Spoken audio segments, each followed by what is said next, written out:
I'm going to tell you how Spider-Man came into being. It's a true story, although sometimes it's hard even for me to believe it.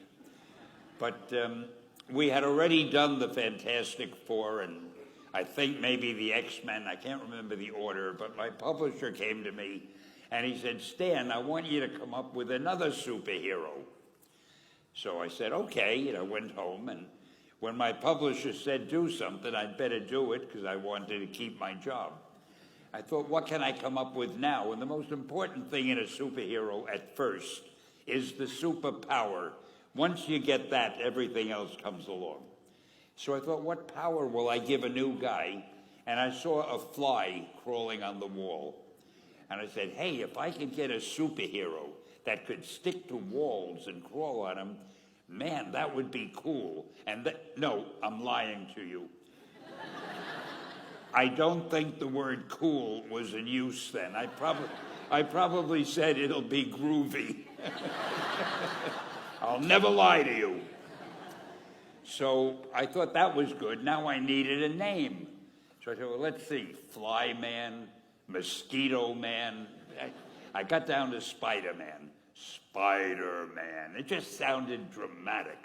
So, okay, I had my hero, I had his power, his name, and then I figured just for fun, I'm going to give him personal problems, because except for you people who that your lives are perfect, but most other people have personal problems.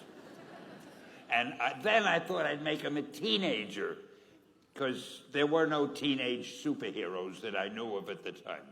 So armed with all that wonderful material, those great ideas, I ran into my publisher's office and I told him.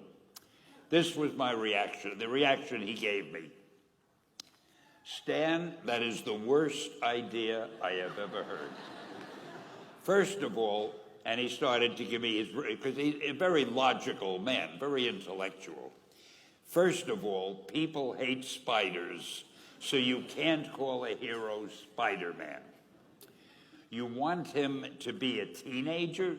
Teenagers can only be sidekicks.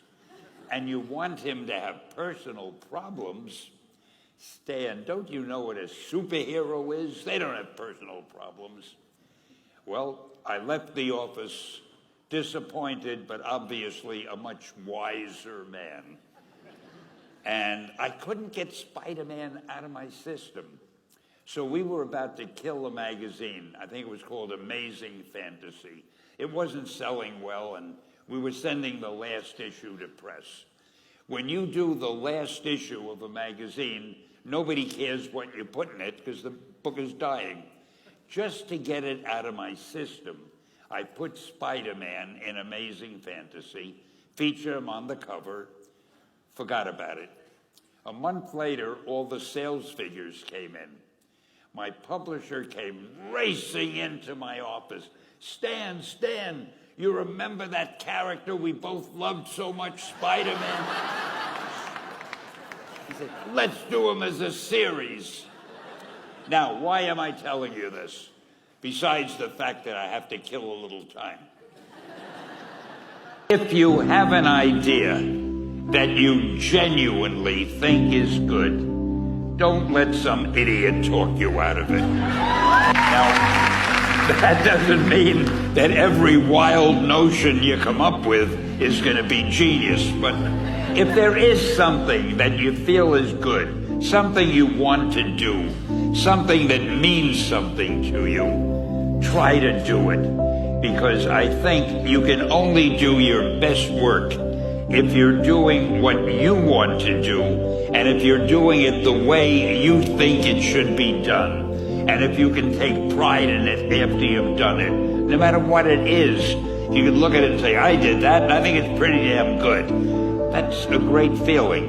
So don't let idiots talk you out of something that you think is good.